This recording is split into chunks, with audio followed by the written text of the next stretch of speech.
Hi, this is Wayne Bergeron, and you're listening to The Other Side of the Bell.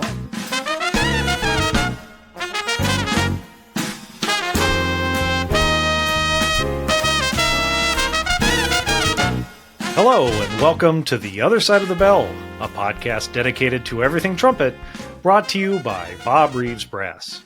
We'll help you take your trumpet playing to the next level.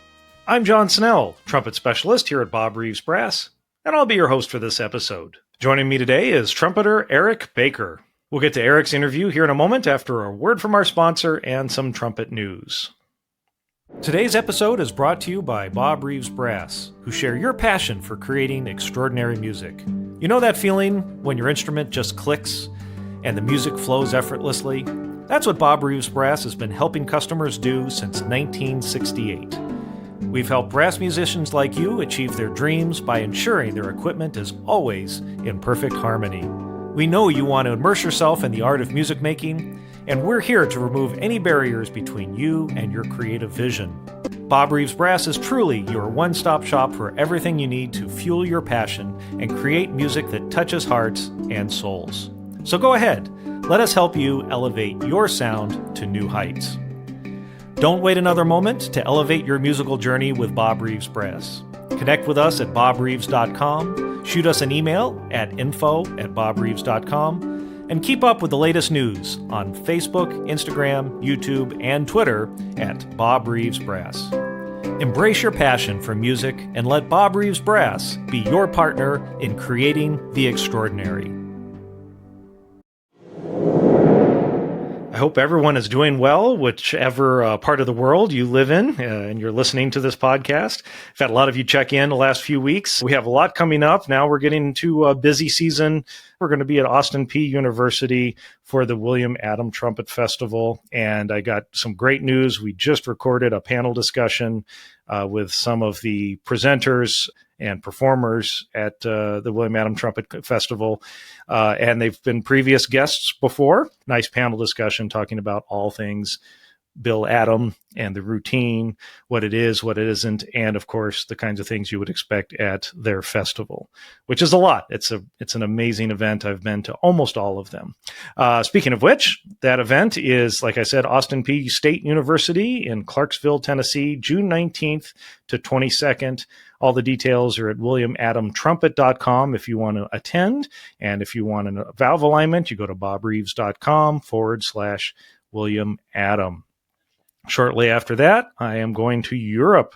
Definitely going to go to the UK, so hopefully schedule an event there. Looks like we're going to Denmark, Copenhagen, and then Sweden. So stay tuned for our Europe tour this summer. That is all the news that's fit to print. Let's get right to my interview with Eric Baker. Well, I'm honored to have Eric Baker on the podcast today. Eric grew up in Fort Worth, Texas, and began playing the trumpet at age 11.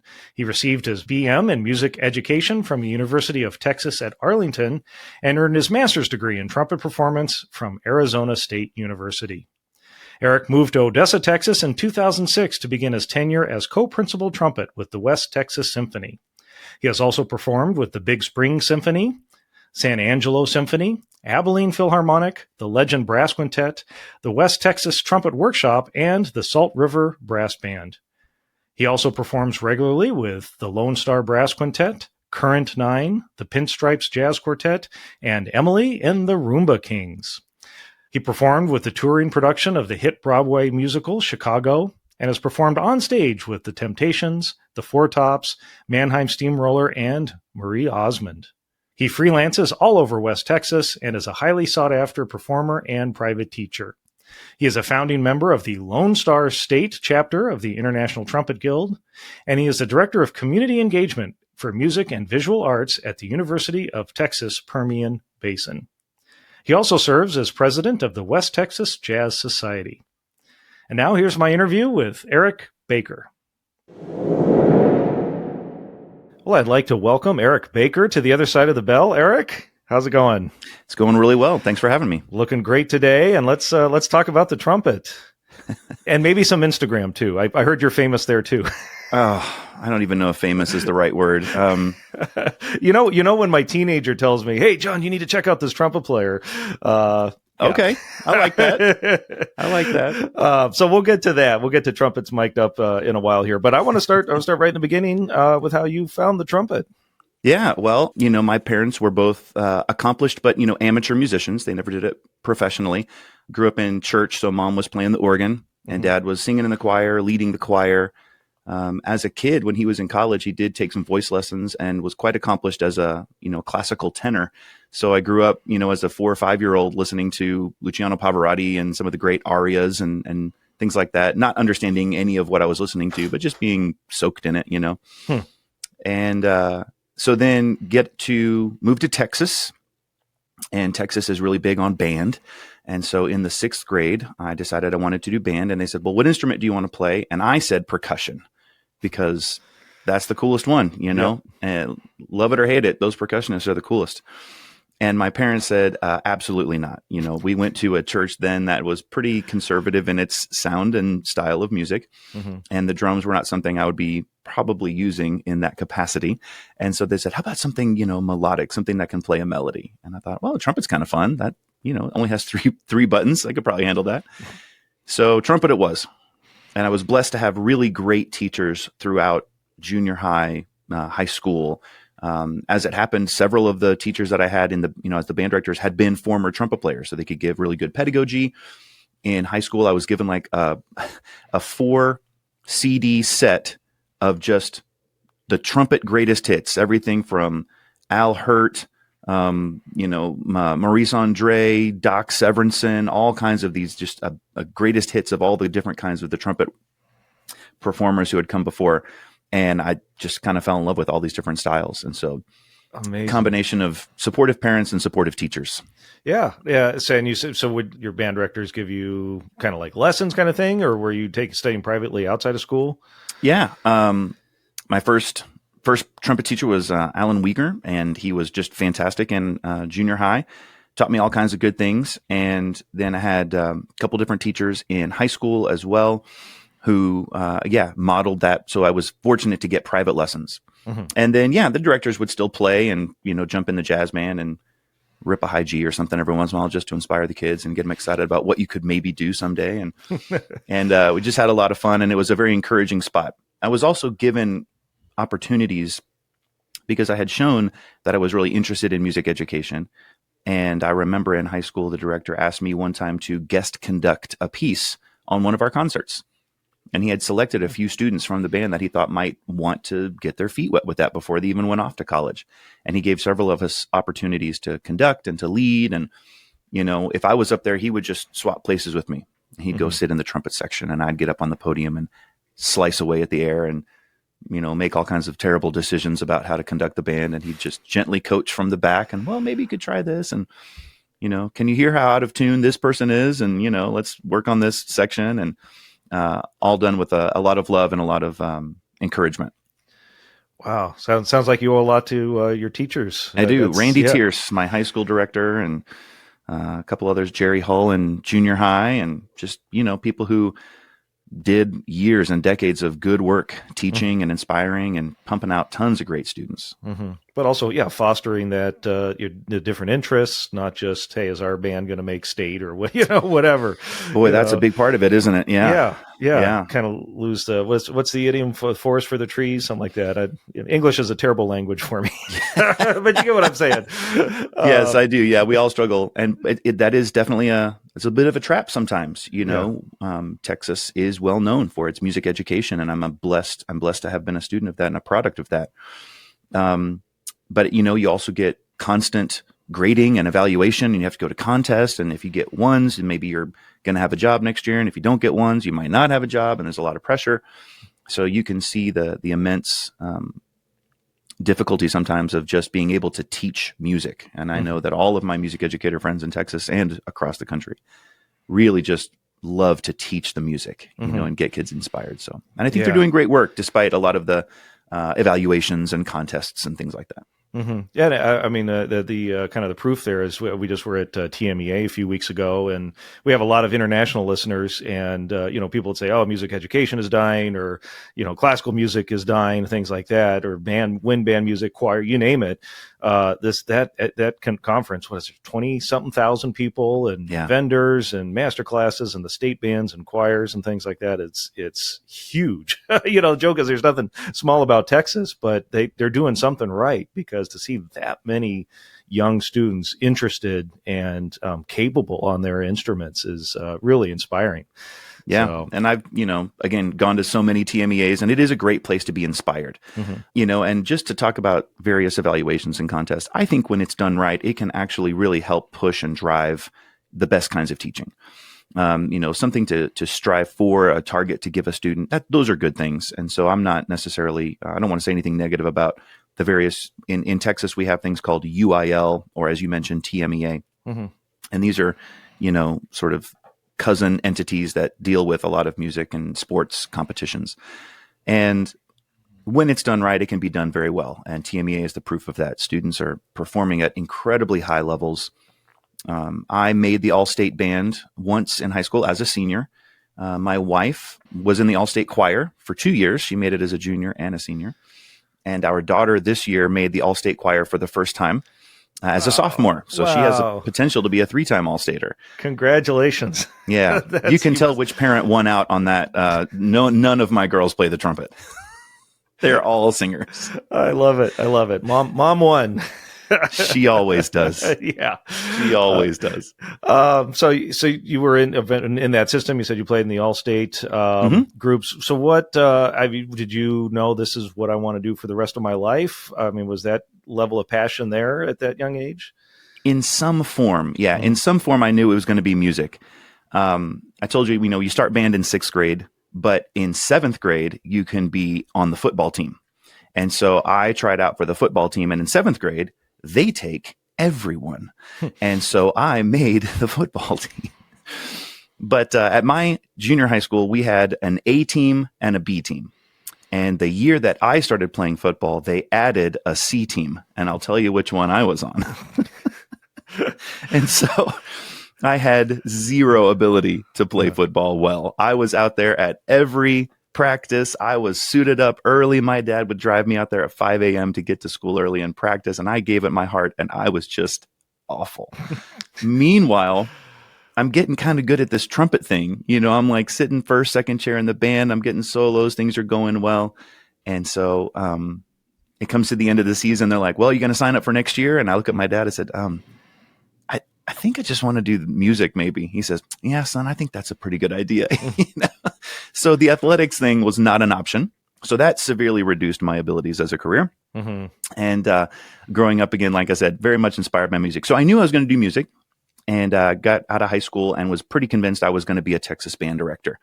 So I enrolled at the University of Texas, Arlington, go Mavs, and became a music education major there and studied with the fantastic Dr. Rick Bogard, who's been there for a long time, plays in the Dallas Opera, just a tremendous man and wonderful teacher. And so graduated with a music education degree. And of course, as part of that, you have to do student teaching. So I did a semester at a school there in Mansfield with a few other mentor teachers of mine. Shout out to Todd Dixon and Brad Bonebreak. Wonderful, wonderful men and great teachers. They gave me a fantastic experience as a student teacher, but I was mentioning to them about, hey, how often do you go out and gig? How often do you still perform? And they said, man, as a 6A band director in Texas, almost never. This is your life. You're going to teach, you're going to be up early, and you're going to stay late, and this is what you're going to do. And if you're passionate, it's very rewarding. But no, we don't really play much anymore. And that kind of stuck with me. I thought, I've dedicated a lot of days and hours to blowing down this metal tube, and it's kind of fun when it works. I don't know if I'm ready to just give it up. So I thought, let me see if I can get into a master's program as a performer, because I had no real gauge. I'd been to some ITGs. I'd seen some of these world-class players. I knew I was never going to be that. But I thought, what is available to me? So I auditioned at Arizona State University with Dave Hickman, and I got in. as a master's student with a full ride and as a performance major. And I thought, well, that's kind of a good sign. So my wife and I had just gotten married in June, and we moved out to Phoenix in July, and I started school and loved it and was very well coached and taught and surrounded by players who were just absolutely phenomenal and really dove into the performance thing. Mm-hmm. After 2 years of that, an audition came open here where I live now. This was all the way back in 2006, so coming up on 20 years. And the West Texas Symphony had an audition for co-principal trumpet. And it's a co-principal position because there's also a resident brass quintet. So all of the principal brass players create the brass quintet. We share principal duties across the two trumpet players. So we both are co-principal trumpets. And I got that job back in 2006 and very quickly thought, well, I'll probably be here for a few years and, take a bunch of auditions and maybe move on. And out in Midland, Odessa, Texas, I don't know if you're familiar with the area, but there's a show called Landman, and you may have seen Friday Night Lights, the movie, or you may have seen any old Western where there's dust and tumbleweed and big pump jacks pumping oil out of the ground. That's where I live. That's Midland, Odessa. And it is actually tumbleweed season. So I can look out my window and see them now. So if you have your tumbleweed license, you can go hunt tumbleweeds right now. And it looks just like that. And so I came out here, and as you would expect in a desert, there's one symphony, there is a ballet, but this is not a New York. This is not a Houston, a Dallas, a Paris, a London. This is not a place where you can find arts on every street corner. But what I did find out really early is that the people are hungry for the arts and they love it and they appreciate it. So very quickly, I was able to find fertile ground for music out here and start putting things together. In addition to the symphony and the brass quintet, my wife and I have a little vocal duo that we'll go out and do a little coffee shop kind of stuff, acoustic music at, a wine bar or something. I can put together a jazz trio or a quartet. We have a 9-piece rock band, like Chicago, rock band with horns, and we'll play weddings or corporate events. And then we've got a 17-piece big band that we book out a couple times a year to do larger corporate events. And I get to do all of that in addition to the teaching and the playing that I do related to the symphony. And to try to go anywhere else and build that kind of a life, I don't know if that's possible. Just in a bigger city, especially because you're going to be fighting with all the other 10,000 fantastic players.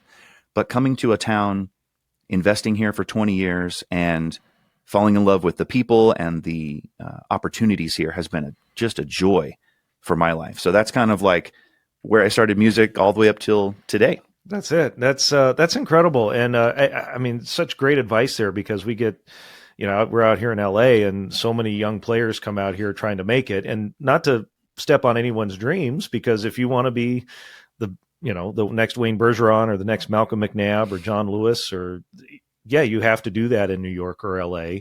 But you have to understand you'll be in line with 1,000 other people that want to do that.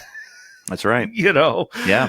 With new ones coming in every year. But that mid-level market like you're in, where there is a symphony, there is a university, and there's enough people that want art, you can be the big fish in a little pond and get all of that enjoyment and things like that. That's great advice.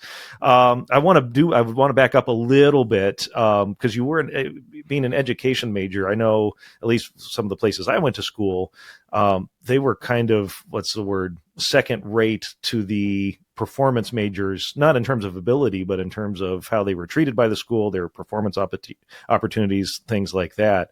Did you experience that? And also, how were you able to keep your playing up at a high level such that you would get into a school like Arizona State? Yeah, thanks. Great question.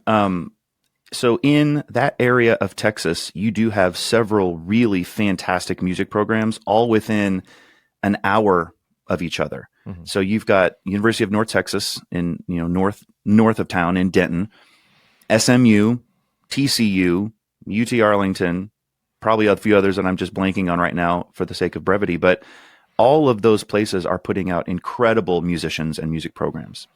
And the way that I saw it, the perspective I had at UT Arlington was they really did focus on the music education part. So we did have a few performance majors across the various instruments and disciplines. but most of us were pursuing music education in some degree and to some way. And that meant that all of us felt like we were kind of on equal footing. And, we had teachers and conductors and ensemble directors who didn't hold us to any kind of a second-rate standard. They did not care what your major was. They wanted the ensembles to perform well. They wanted you to sound good on a studio recital. Dr. Bogard really wanted his trumpet ensemble to perform at the highest level. And so there may be, allowances made for repertoire choice, right? As a music educator, do you need to play the Tomasi, from memory as a junior in your recital? Maybe not. But do you need to know a lot of the grade 1 and 2 solo repertoire so that you can go into a band and teach that to kids? Yes, that's a more applicable skill. Mm-hmm. And so I was given a lot of freedom to pick rep, and I would always try to challenge myself to some degree. I did not do the Tomasi in my undergrad. I did do it after I graduated, but not as an undergrad. And so I was definitely in that zone of I need to learn repertoire and perform at a level that helps me teach someone else how to do it. And so that's kind of how we were treated as music education majors, which was great. It meant that we had a lot of autonomy and a lot of agency in what we chose to do. She's now my wife. We were dating at the time. We just decided, hey, let's do a sophomore recital together. And so we just split the recital and ended with a little Let the Bright Seraphim. And I was going to say, Kathleen Battle and Whit Marsalis. That's exactly right. And so we just did the thing, and that was great. And so those are good memories, because both of our applied teachers said, yeah, sure, you don't have to do this, but yeah, do it. What fun. And then, so then that obviously prepared you for Arizona State. And I'd like to, David Hickman's one of the, he's an institution in and himself, for the kind of players he cranked out. So can you talk a little bit about that experience with Arizona State? Dave is such an amazing teacher, because not only, does he play the trumpet better than 98.6592 people in the world, like he's just incredible, but he teaches well in that he does not subscribe to any one particular method. What he will do is start every lesson with, here's what works for me. Let's dig into that. If that's not working for you, let's find something else that does. And I love that about him, because he did have such a wide variety of successful students. He had to learn a million different ways to teach the same concept. So his big pedagogy book is, literally called like a compendium of trumpet pedagogy. And it talks about all kinds of ways to make an embouchure and what's better and what works for this person. And is it a, Maggio style, or is it a this or a Bill Adams style? I mean, just all these various things that he would give us access to. Mm-hmm. And he was very serious in lessons. And sometimes you didn't really know if you were doing well or not, but he's just kind of a serious guy. He takes his craft very seriously. Mm-hmm. And it was always great fun to make him break character and laugh or chuckle or whatever. We'd have trumpet history and trumpet pedagogy were classes we would all take as a group, undergrads all the way up through doctoral students. And we actually had the great honor of being his editorial board when he was writing his big book, because he was writing it while I was there, and he would bring each new chapter to us, and we'd kind of critique and ask questions and ask for clarification, and he'd go and revise and then send it off. And so it was always great fun in those to just kind of work with another team of great trumpet players who have all gone on and had great careers and whatnot. And then the last thing about him that I really respect is he works very hard to get his students to be successful outside the trumpet. So he will hire you. He will ask you to do all kinds of crazy projects. After my first year with him, he'll always take you out to lunch or dinner after a recital, just kind of debrief, talk about what went well, what needs to improve, how you can move on. And I was asking him about, summer work. I was there in Phoenix. I didn't have any family there aside from my wife. The school year was over. What opportunities might there be for working? And he said, I've always had this crazy idea to build a specific kind of trumpet straight mute. And I wonder if you might help me do some R&D on this.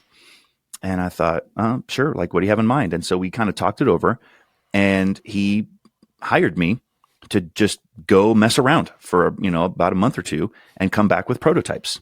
And we would narrow them down, and I'd go back and work more and bring back. And we came up with this sotto voce trumpet mute that sadly is not in production anymore. But if you find one, they're rare. And I made it. My hands were on it at some point. And we made this beautiful very interesting trumpet mute where the outside of it is a green felt, like a velvet touch to it, which really severely cuts down on volume without making the mute sound tinny. So something about that outside texture really changes the color of the mute.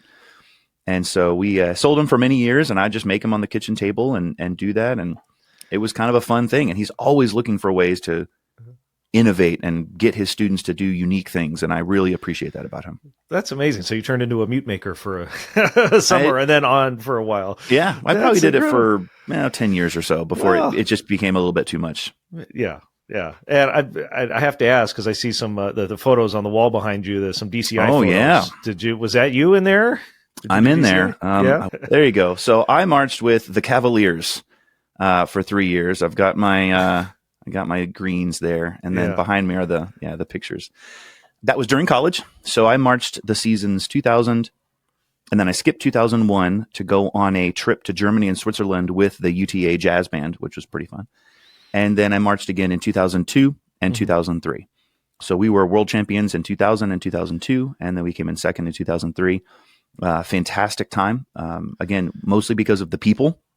These are dear friends that I'll have, forever, and fantastic staff and teachers and mentors that I still get to see. In fact, I ran into a couple of them at TMEA a couple of weeks ago, and we shared a big hug, and it's been really fun to kind of see a few of those guys go on and have playing careers and teaching careers. So that was a whirlwind of a time, but just a tremendous experience for me. Mm-hmm. What advice would you give, especially to young folks, high school or first year in college, to make the most out of their DCI experience? Oh man, how to make the most of it? Start saving now. Like it's an expensive activity, Thankfully, many of the corps have ways to fundraise and whatnot. It is expensive. This is an investment, and I made the choice early on to go the DCI route. Again, thinking that my career was going to be music education, and thinking, man, marching band is such a big part of that, and meeting people. And I think at the time that was the right choice. But what it meant was I gave up going to an Aspen, a Brevard, a Tanglewood, auditioning for some of these things, a Blue Lake, a whatever, some of the more classically oriented or chamber oriented summer opportunities. And I don't think that was a mistake. I think that was the right choice at the time. But that's something for people to consider as well. If you're going to be a performer in a particular style, just surround yourself with the people that are going to help you get better at that thing. So for music education, DCI was great. The activity has changed so much. I mean, I'm more than 20 years removed. I think cell phones were like maybe barely invented when I marched, and they said no cell phones on tour. And so we didn't have cell phones on tour, and we were removed from the outside world. And in some ways, I think that was really good because you didn't have the distraction. Like you had to talk to people, and you had to meet everybody in the corps. You couldn't just sit on the bus and doom scroll, on your way to the next town. You had to actually engage. So I am glad that was my experience. I think nowadays it's not quite so ironclad. I don't think they're locking up your phones on the bus. I think you can have it and have connections with the outside world. So I don't really know how the activity is different. I think probably a few fundamental things of go to work every day, get up and work hard, make the best product that you can individually, because that's where the real success lies, not necessarily in your overall score. That's easy for me to say. We came in first a couple times, like, oh yeah, what do you know? You've never sat seventh or eighth, in the finals. But whether or not you do, I can say this: the year that we came in second was not a disappointment. That was one of the more rewarding years, personally, artistically, physically, corporately, like with all of that particular group of guys. The 2003 Cavaliers seemed to be a really great group of human beings. And I value that year probably more than the others where we happened to come in first place. But these are the things that make you successful in anything, whether you're an athlete or an entrepreneur or a physician or a lawyer or a police officer, like whatever your career is. Get up every day to be your personal best, and have integrity and have honesty and do the work that it takes. Often the right path is the one that is not the most convenient, and that's, or expedient or easy. And that's kind of the trick to it. So When you don't feel like practicing, that's when you have to practice the most. Exactly. The easy days are easy. That's right. It's not hard then. Now, correct me, was that after the switch to B flats, or were you still on G bugles? So, fun fact, 2000 was the switch that DCI made the rule, but the Cavaliers did not make that switch until 2001. So I marched soprano bugle 1 year, G soprano in 2000. And then by the time I had come back in 2002, everybody was on B flats. Okay. Well, so then you can kind of, toe both lines. You can be cool with the old school guys. Exactly. You're legit because you did it. Although you probably had 3 valves, I did. I did have all 3 valves. But yes, depending on which alumni forum I pop into, I can either be a troll or I can be a hero, know? Yeah. Because that's something I remember because I was in college in the 90s and guys would come back from corps playing on G bugle all the time, and then they would take a month or two to readjust. And of course, in that first month was auditions for groups and things like that. And I suppose those are much less consideration. But did you have any issues even when you were on B flats transitioning back from non DCI playing? I don't think so. I think again, the pedagogy is so important, right? If your brass staff is teaching you how to develop your embouchure, take care of your embouchure, not just, to make beautiful sounds, then you can make a beautiful sound at any dynamic level and be effective on the field, indoors or outdoors. Mm-hmm. So I was blessed with really good staff. So no, when I came back, playing, it's definitely easier to stay on a B flat. Mm-hmm. At that time, I think we were marching Yamaha trumpets in corps. And I was playing a Bach Strad in college, and there wasn't any major changes there. A few little things here and there, but you can sort it out. Your ears are attuned to where those pitches are. You don't have to go a third away anymore, so it's a lot easier. Yeah, I want to talk about your winning your position. Was that the first audition you took? Was the West Texas Symphony? It was literally number 1. So you're 1 for 1. I am 1 for, and I'm retiring undefeated, boys. It's the way to do it. Well, actually, I can't retire undefeated. I have taken other auditions that did not go well. I did a couple Marine Band auditions, things like that, obviously. Mm-hmm. But yeah, it was a different time. So I know that I am the recipient of something that was an old school way of doing things, and I'm grateful to have the position. I also know that the way the organization does things now is much more appropriate, in my opinion. So when I auditioned, because the position requires such an investment in the brass quintet element, the brass quintet was kind of charged with being the hiring committee. The symphony at the time did not have a dedicated artistic director. The previous conductor had just retired, and they were in the process of doing a few guest people coming in and hiring that person. So there was not an artistic director. And I think even it's possible that the executive director was also in a time of transition. So things were a little weird, and they needed to fill the position quickly. So the brass quintet was the committee. So I applied, and they reached out and said, here is the list.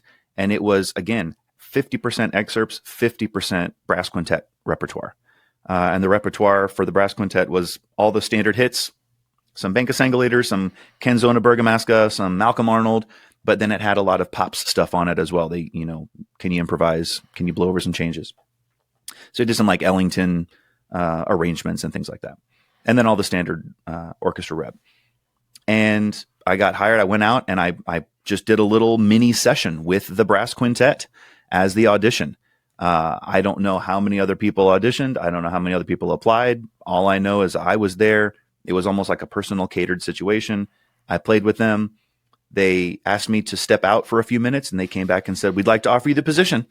And I said, great, I'll take it, And then 4 of those people moved on the next season to other things. So it was just me and the other trumpet player that were the only people left. And we had to hire 3 more people in. By that time, which was much later in the summer and a little bit last minute, the orchestra had lined up a lot better policies. So we had auditions, blind rounds, that kind of stuff. We had people come in and act as the artistic director and whatnot. So those people were hired properly. I snuck in on a technicality, and I work every day to earn and maintain my spot in this orchestra because I understand that that's not always the way that it goes. So. But I mean, it sounds like a dream job, because I know with some of the big orchestras, you get to play fun literature, but a lot of times you're counting rests. And so the fact that you get to mix that up with brass quintet, where, you're the star. What's the mix? Is it between quintet and orchestra performances?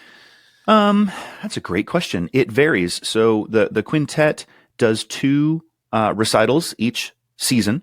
So 2 solo recitals, one in the fall, one in the spring, as do the other chamber groups for the West Texas Symphony. We have a string quartet, the Permian Basin String Quartet. The Permian Basin is the geographical region that we live in. And then we have the West Texas Winds, the resident wind quintet. And then the Lone Star Brass Quintet. We're all very Texas themed here. We'll have big belt buckles, and boots hats that are monogrammed and cowboy hats. Well, I'm surprised you don't have 6 people in a quintet in Texas. We should. It's a little better, Just a little bit, yeah. We do the BAME sextet every year just to have a little bit bigger of a quintet. And we, so they're all very, Texas themed, and they're all tremendously wonderful groups. And each of the groups does a recital each semester for the community. And what we've done for the last few years is expand our the brass always used to get the Christmas show. There's just something very special about brass and Christmas music. So for the last 2 or 3 years, we have actually invited members of other local symphonies. So we have people who come in from Abilene, San Angelo, Lubbock, and even about 4 hours away as far up as Amarillo and eastern New Mexico, who join us for about a 18 to 20 person brass and percussion ensemble that we have been doing these larger style concerts. And they have been a huge hit with our West Texas audience. Great repertoire, really good friends. So we will do a show. We'll rehearse on a Sunday, and then Monday night we'll do a show in San Angelo. And then Tuesday night we'll come up to Midland, which is about 2 hours north, and do a show there. And so we have collaboration from different symphonies and different donors in each town that say, hey, let's pool our resources and bring the big Christmas brass bonanza to West Texas. And that's been really fun. And then our spring show is just back to the quintet. Mm-hmm. And that's, we choose the rep. We're kind of talking about what we want to do. This season, we're looking at doing street song.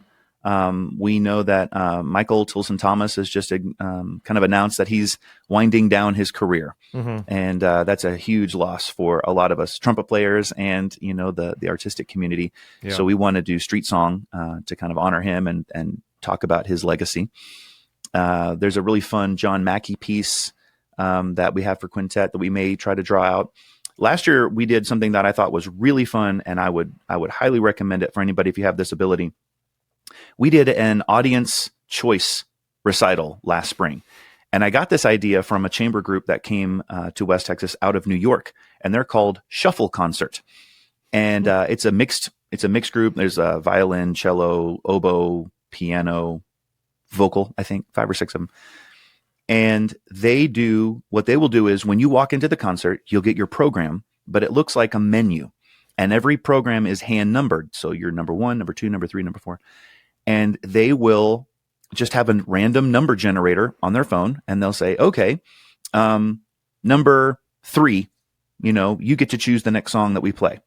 And so they'll have 50 songs, and they'll have let's say 5 songs in 10 categories. So they'll have early music, they'll have Broadway, they'll have romantic, they'll have Renaissance, that kind of stuff as categories. And once a category has been chosen, the rest of that category is off limits. And so, you might get chosen to call the next tune.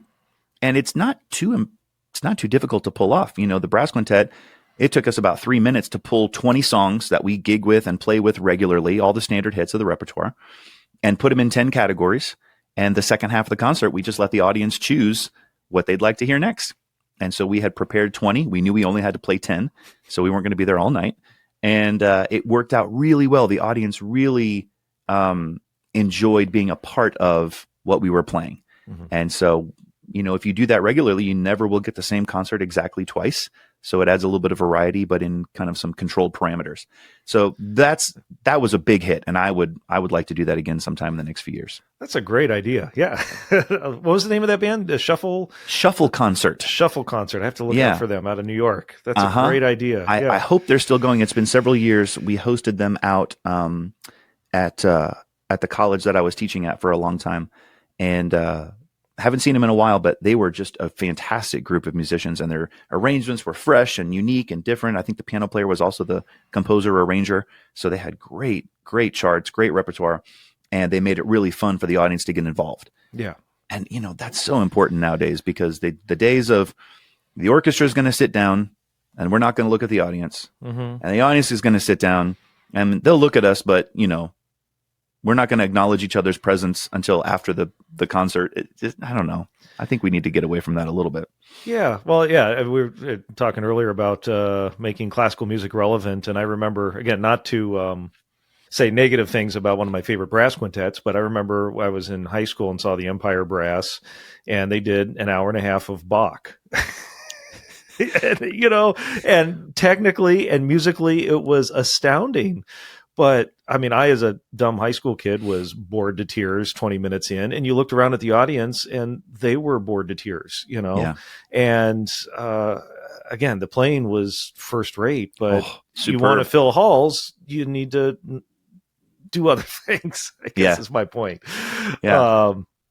Listen, I'd love to hear Empire play an hour and a half of Bach right now, but that's an acquired thing, and that's kind of a niche thing, because I love them and I love that music. But exactly, if you're going to reach a broad audience and share with them that classical music can move you, and you don't have to be some elite person to love it, give a variety, because humans are so different.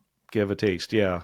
So I want to talk a little bit about the nuts and bolts of your playing. Do you have a regular routine? You were mentioning, I mean, you're doing quintet, you're doing the orchestra, but you're also doing cover bands and big bands and stuff. Do you have a regular routine that you stick by, or does it vary depending on your demands? Yeah, 98% of the time, I've got kind of the same routine. I'm a creature of habit. It helps me kind of organize and stay on it. So in high school, I was given, and I think it was either by one of my teachers, it was either Brad Bonebrake, I think it was him. He gave me a copy of the Peters Total Range book. I think it might have even been like out of print back then, so I'm not sure if you can find it. But it is it's probably got 20 different progressively difficult warm-up routines. And so it'll say, if you're a beginner, do this for week 1, then go to week 2, week 3, week 4.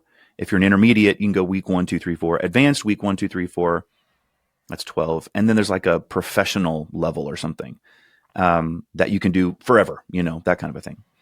So he gave me that, and we started working on it. And what I like about it is you put the metronome on, and you just play what it tells you to play. And it will give you at the top of the page how long it takes to play that day's routine. And of that time, how much of that is on the face, right? Because it's very important to play and then physically remove the embouchure or the mouthpiece from the face and rest, then put it back on and play the next part and rest. And I found that to be incredibly helpful as a young trumpet player. It's just all the standard stuff. It's some long tones. He has some very cleverly disguised Clark ones in there that he doesn't have to pay homage to Herbert for. And he's got a few other, some strength building, some lip slurs, some flexibility, a lot of pedal tones. I'm a huge pedal tone guy. And so those specific things really helped me as a kid, and they've just stuck with me. When in doubt, I go there. Now I've added in, I love for flexibility. There's nothing better than the Scott Belk flexibility studies. Lip slur world headquarters. It should be a national site, like a treasure site or something. You know what I mean? We're working on it. UNESCO heritage or something. We're starting to sign in a petition. We need to. I'll sign it. Send it to me. Okay. Send me the link. Yeah. That guy is amazing. He's found a way to crack the code of making lip slurs fun and melodic and interesting and infuriating. And they're wonderful. So I've that's kind of what I do now for flexibility. I'm adding in a lot of those. Yeah. And then, because I teach, I'm giving kids the standard Arbin, the Clark, Vizuti's got great stuff. Matt Franke is an LA guy. He's got a couple of really cool books. The Beast collection of books. Dave Hickman, of course, has a treasure trove of great pedagogical resources that I'll use. And so I incorporate little bits and stuff, but I kind of just go back to my same routine. So you'll add those in as some flavors, but basically, creature of habit. Yeah. And I have to shout out that you remembered Scott Belk's name, because infamously, I've had Chris Bodie on twice, and when I've asked him what he does, he's like, "Yeah, I do. Who's the guy who does those great flexibilities?" Oh no! And I thought, Scott Belk. So Scott's actually shared it a few times on the clips from that. So he Scott, would, yeah.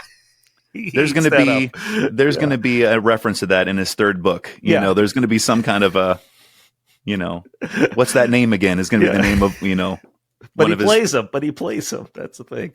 Well, so thanks for sharing that advice. I want to ask you about it because you said you're heavy into pedal tones. Yeah. Because that can be treacherous territory. Yeah.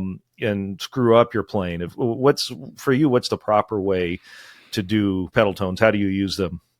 Yeah, Dave Hickman has some really great stuff. He's got some embouchure development books, and he's got this book.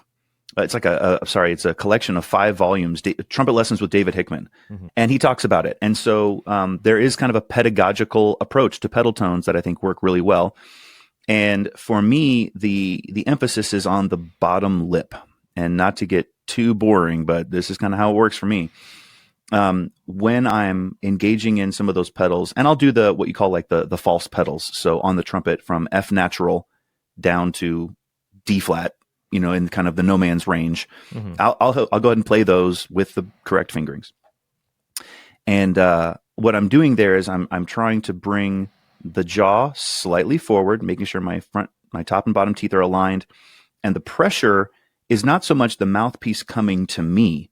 It's a little bit more the feeling that my bottom lip is bulldogging forward into the bottom of the mouthpiece. So, I'm driving that bottom lip forward. And so it's really building up strength in the bottom while trying to maintain little to no pressure on the top lip so it can vibrate freely. And these are fake notes. Like they're not going to sound great, but they serve a calisthenic purpose. And building and developing musculature and thought processes. And then the real secret for me is to do exercises like stamp that will take you down into the pedal range and back out. Going down to the pedal range, you may fall prey to all kinds of weird distortions of the embouchure just to get the sound out, but it's not really the way you would play the trumpet. And so going down into the pedal range and coming back out is, I think, a real secret to developing a proper sound, because then if you can get back into the middle or high range and you have a good sound, it's a good sign that you're doing it in such a way that you're not completely distorting your normal setup. So those are things I do. And then I was chasing the holy grail of open pedal C on the B flat trumpet for years and years, and got all the way through my graduate program thinking I will never be one of those guys. Dave Hickman can roar on an open pedal C, and he would do it regularly. And I would just feel so, ashamed I couldn't do it. And I just sat down one summer and I was like, my summer project is going to be to figure this out. And I did. And it took a long time. It took several weeks of really focused pedal tone practice. I kind of started by just letting the pedal be where it was. And it usually sounds about a B flat. It sounds about a whole step low most of the time. And through, again, that musculature, building up the bottom lip to be able to drive the pitch up while keeping the air really slow to keep the pitch down into the pedal range, you're able to kind of dial it in. And now I think so much of this is mental. As soon as I could do it once, I have been able to do it forever. Like, you just know that you can, and there's something weird about that has just revolutionized the way that I approach it. Now it's like, and if it doesn't come out great one day, it's like, I'm probably tired, and it'll be there tomorrow, and it is. And so once you get it, you can. And so much of this trumpet thing is just mental. Yeah. that's all in one sentence, right? Yeah. You can take that both ways. Either we're mental or the whole game is mental, or both. But I think the inverse is true, not just about the pedals, but the upper register too. Like, I think once you get that feeling, one, you get the confidence knowing that you did it. And then two, you know what that feeling is, like picking up a cup of coffee. We all know what that feeling is. Yes. Yeah. Amazing. Great advice for the pedals. And yeah, you dedicated a summer. Did you notice benefits to your playing that summer of pedal C? I mean, yeah, I think so. The summer of pedal C. That's good. I think so. Again, if you're doing it right and you take your pedal C up into, middle high, above high C, things like that. Yeah, what I'm noticing is the same feeling. So when I'm trying to play in the upper register, it is different. It's not exactly the same, but I'm trying to bring the similar concepts up with me of putting the strength in the lower lip and leaving the upper lip free to vibrate and cause pitch and tone and resonance. Mm-hmm. So that's how it works for me. And so what happens if I'm trying to play in the upper register and things are really tight and the air's not flowing, most of the time I'm, choking off with the neck because I'm like bearing down and trying too hard rather than just letting the air flow. And I'm probably just pinning my top lip to my top teeth out of fear or fatigue or something, and reminding myself of the feeling of the pedal range where it's relaxed, there's not a lot of pressure on the face, and that bottom lip is doing a ton of work. That does assist with maintaining a proper tone in the upper register.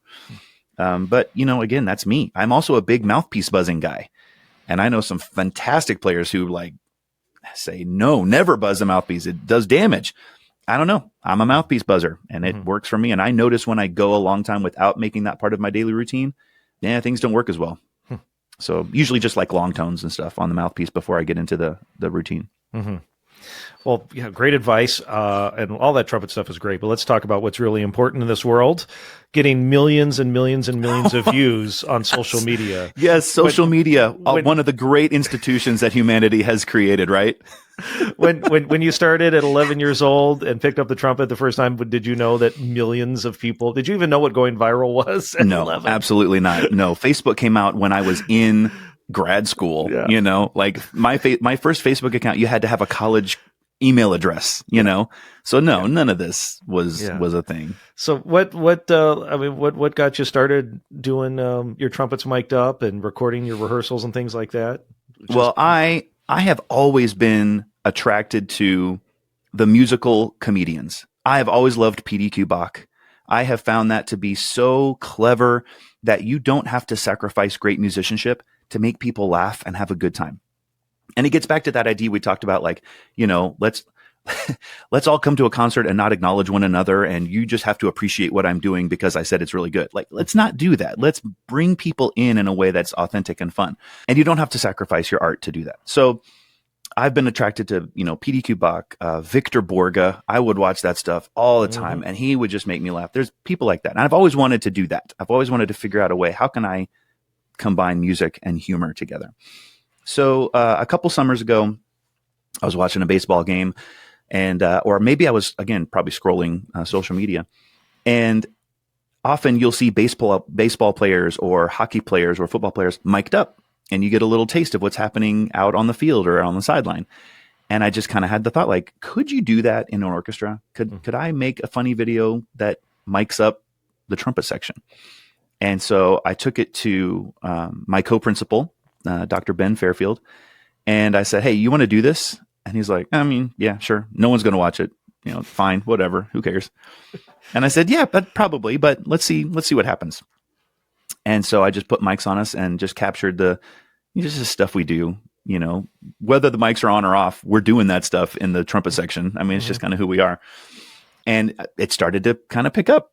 So I would just kind of do it and release it, and little shorts, nothing too long. And people started to really kind of like it. And then every once in a while, one of them would get, a few 100,000 views. And people really started to say, this is really fun. What I noticed and what kept me going was the comments overwhelmingly were, oh, this is so funny, or trumpet players never change, or this reminds me of high school. And what I really started to get a lot of was, this makes me miss playing. Or I remember how much fun it was to be in band. And if I ever saw a comment like that, I would do my best to reach out to that person and just reply and say, hey, do you still have an instrument? Pick it up, go play in a community band, go do it, or just play for your friends, or play in your house by yourself. But it doesn't have to go away forever. Remember how fun it was to make music? Keep doing it. I would really try to encourage people who commented about how much they missed their time in an orchestra or their time in band or their time with their friends. And because you were seeing that kind of positive feedback, it was like, oh, there's something here. So yeah, we just kept doing it, and people seem to like it. One question I get a lot, and I'll clear it up, is, does the conductor know what you're doing back there? I had that one fired up. I'll bet you did. It's a quick one. Or does the orchestra know and approve? And the answer is yes. Mm-hmm. So to put everybody's minds at ease, I work with our executive director and our conductor, and we kind of set out a few parameters and a few ground rules.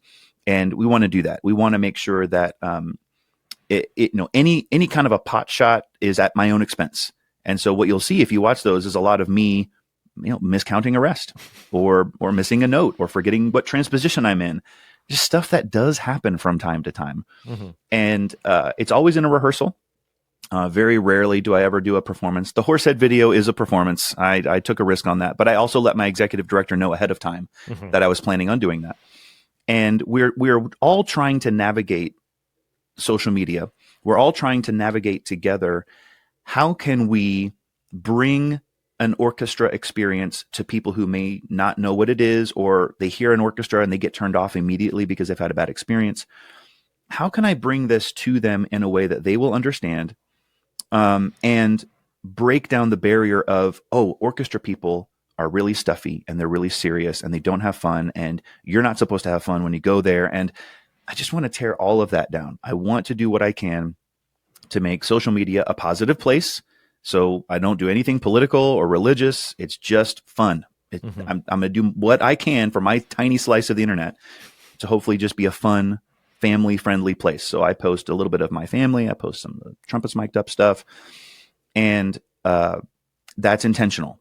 And I'm very intentional with what I post. And some of it, kind of toes a line, but I think that's fun. That's what makes it a little bit engaging. Mm-hmm.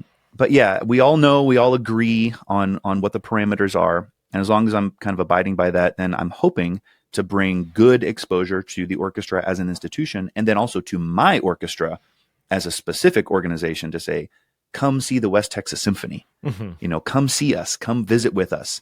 We'll shake your hand. We're just people. It is fun. TMEA was a blast because my demographic is like young kids. Mm-hmm. Like, they love the stuff that I do. They think it's funny, right? So I'm on TikTok and Instagram and stuff. And so I can't go more than 10 steps at any TMEA without somebody saying, are you the trumpets mic'd up guy? Can we get a picture together? Yeah, of course. Anytime. So that's really fun because people like it. They see me and they get excited.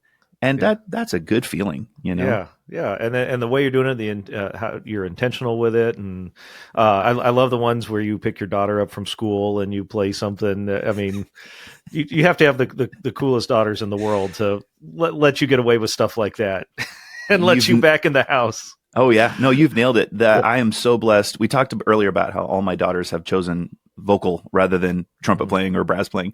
And that's because my wife is an amazing woman who has influenced them very well. And we have a lot of fun in the house, and we joke with one another, and they feel loved and safe. So it's really hard to embarrass them because they're kind of just well adjusted. They just know that anything silly that dad's doing is because he loves you and wants you to laugh. So yeah, that was a truly viral moment because I didn't even really plan that. I was out that afternoon and my wife said, hey, can you go pick up, our daughter from school? And I had the trumpet in the back seat and I thought, what is a way that I could be a little bit silly here? And so I just decided to pull up in the car line and, rather than either text her or call her, just open the sunroof and blast that old 60s song Tequila as loud as I could through the sunroof to get her attention. And what I was hoping would be a mildly embarrassing moment for her, really what backfired, because there are kids on there, all get their phones out and they're cheering and singing along. And then she gets in the car and she says, that was hilarious. So she just thinks it's so fun. And she's a very well-adjusted young woman, and I'm super happy for that. That's amazing. And then now you've set up expectations. So now you're under the gun to have to do something each time. I know. Now the other two are wondering how I'm going to pick them up from school from now on. I love it. We've almost got an hour already. It's great talking with you, Eric. What do you have coming up in the future? Any projects you want to chat about or anything on the horizon? Yeah, I'm super excited that our symphony, the West Texas Symphony, features one of the artists in the symphony every year as a guest artist. And we call it our Spotlight Concert. And so each year, one of the principals will be chosen to perform as a guest artist with the symphony. And that gets to be me next season. Cool. And so on Saturday, November 8th, I will perform a piece called American Nomad for trumpet. And I saw it premiered by Chuck Lazarus in Minnesota a couple of years ago. And what's great about it is it's a beautiful piece, some sweeping sort of American soundscapes, and a lot of great colors. And it incorporates elements of jazz. So in each movement, there are extended moments of improvisation. And I love playing jazz. I love bringing that kind of an idea to a symphony concert. You know, a couple of years ago, my buddy Ben did the Haydn Trumpet Concerto and did a phenomenal, flawless, beautiful job on it. And everyone loved it. And I thought, well, that was only 2 years ago. What should I bring to the symphony that's different? Mm-hmm. And so kind of gave a list to our artistic director and said, what do you think would work well for our orchestra and with our players? I said, this is my top choice. And he said, yeah, that's great. So we're going to do the Steve Heitzig American Nomads in concert live with the West Texas Symphony on November 8th. Mm-hmm. People should go get their tickets now, WTXS.org.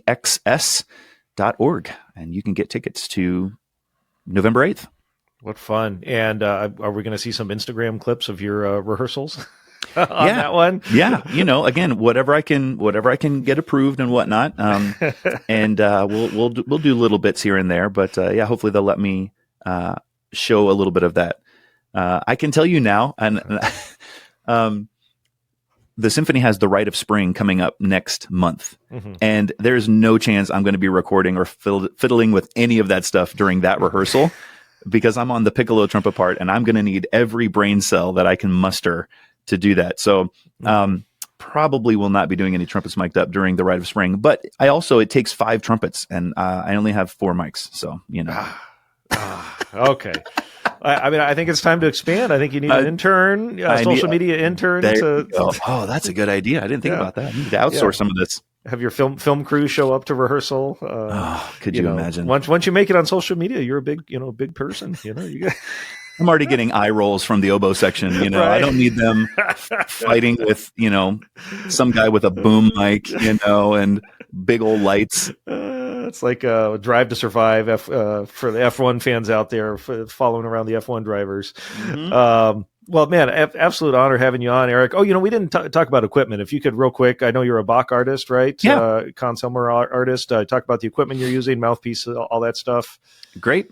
So I'm pretty boring. I've got about 5 mouthpieces in my pouch that I'll rotate through, and one gets about 95% of the time. So right now, my lead mouthpiece is the Curry 3Z. It's magical. I hate to say this. Everybody's looking for that one mouthpiece that's going to make you a better lead player, and everybody says it doesn't. You got to practice. Mm-hmm. Well, for me, the 3Z immediately helped. And I don't know what it is about it. I don't ask questions. I just put it in and it gets the job done. Yeah. So that's my lead piece that I'll use from time to time. My orchestral one is the Pickett Brass, 1 1/4 C with number 10-2 backbore. That really locks in very well. That's a good all around. I can get everything I need done on that. I have a couple of niche pieces. I've got the Chagarol Aprodado, the SG2. It's a really big, dark, open kind of a thing, and it gives me a big, warm, fluffy sound. If I'm in a jazz combo or something, I'll use that. And then my piccolo is a GR 65M, I think, and it's a cornet shank with a trumpet adapter so that I can use it in any piccolo I might need to, have around. So, those are the ones that I'm using 99% of the time. That's the arsenal. And shout out to Mark Curry. Mark Curry just announced his retirement. And wow. He's been around the mouthpiece business for a long time and makes great sounding stuff. Not surprised about that 3Z. And he's also, many folks don't know that Mark is a phenomenal player. As well. He was in Vegas and Reno for years while he was also running a mouthpiece company. Sheesh. So congratulations to Mark on his retirement, and hopefully his pieces still stick around in some form or another. So, Yeah. And how about the horns? What's your? Yeah. Right now I am rocking the Philadelphia model C trumpet. Has always resonated very well with me. And I just picked up a new 190 43 for my B flat. I've always just been attracted to the sound of the 43. Just love that sort of dark, centered, warm sound. And so that performs really well for me. So I'm on a brand new 190 43 for my B flat and the Philly C. And actually, fond memories of, I think it was early college, and there was an ITG. I think it maybe was housed in Fort Worth at TCU. And I went in and I had my former trumpet. I got a valve alignment from Bob Reeves, and it played beautifully and it was wonderful. And so that was probably my first interaction with Bob Reeves. Oh, cool. As a company. Well, that's strange. The one at TCU was my first ITG. So I was there as a little punk. Yeah. It was wondering what the heck am I getting into? And now I own the business. What's come full circle? Fantastic. I think that's the one. It's, I've been to too many ITGs. It's hard to remember, but I know I was younger and it had to have been closer to my house. So I'm going to say it was that one, but it could have been one of the other ones I went to. That was around 2001 or 2? It was early 2000s. Yeah. That's probably it. Yeah. Yeah. Absolute honor having you on, Eric. Where can folks find you if they don't already follow you? Everything is EB Trumpet. So you can look up EB Trumpet. Everybody asks, is that E flat trumpet or is that your initials? And it's like both, they both work. They both work. It's like Maynard Ferguson and MF. Like MF, right? It's exactly right. It works. So EB Trumpet. Facebook, Instagram. Well, Facebook is my name. Then Instagram and TikTok are EB Trumpet. You do the whole thing. I do. You do all of them. It's too much. It's too much. I got to get that intern you were talking about. And we'll have the links to all of those in the show notes and on the description to this, so folks can find you easily and laugh away at all your great content. And you know how this goes. I can't let you go without the last final question. If you could leave our listeners with your best piece of advice, what would that be?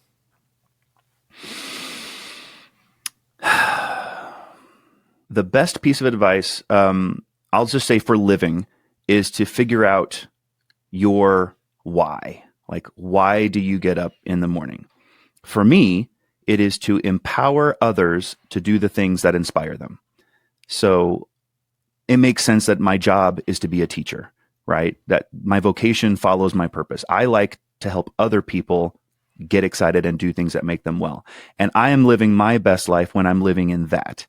So whatever your particular why or purpose is, take some time to discover it, figure that out.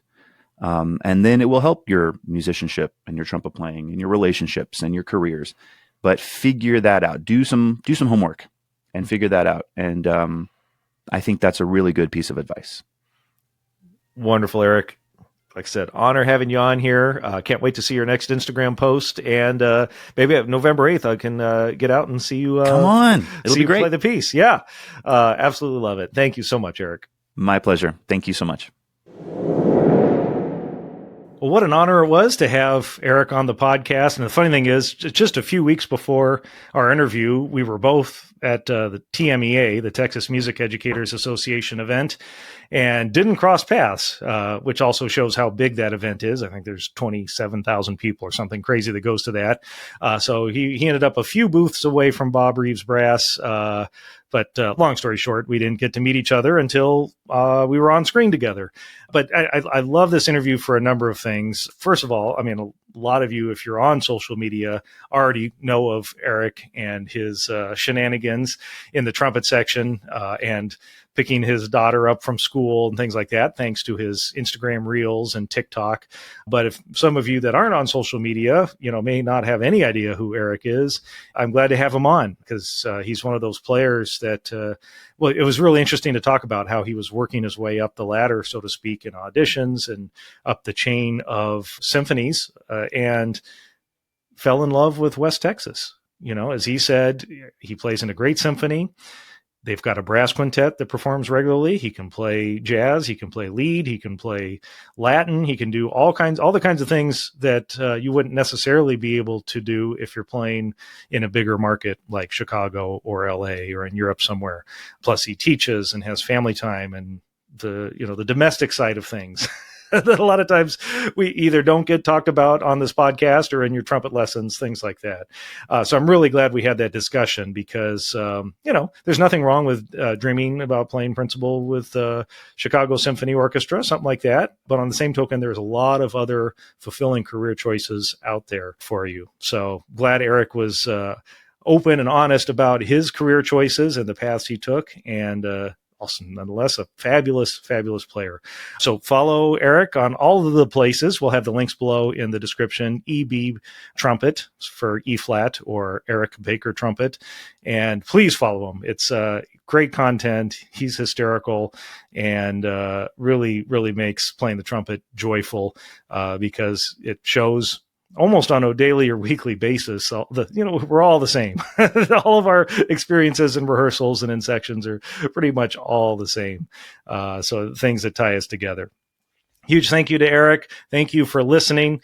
Who do we have up next? We have Liesl Whitaker, great lead player, Broadway player from Army Blues and the Army Jazz Ambassadors is up next. Hit that subscribe button, hit that 5-star notification button, send me your lists. I just got another email this morning with another trumpet suggestion, so I've added that to the list. And seems like the more I crank out these episodes, the longer the list of future guests is. So I love it that way. I guess that's job security. That's it for today. See you next episode. Thank you for listening. Until next time, let's go out and make some music.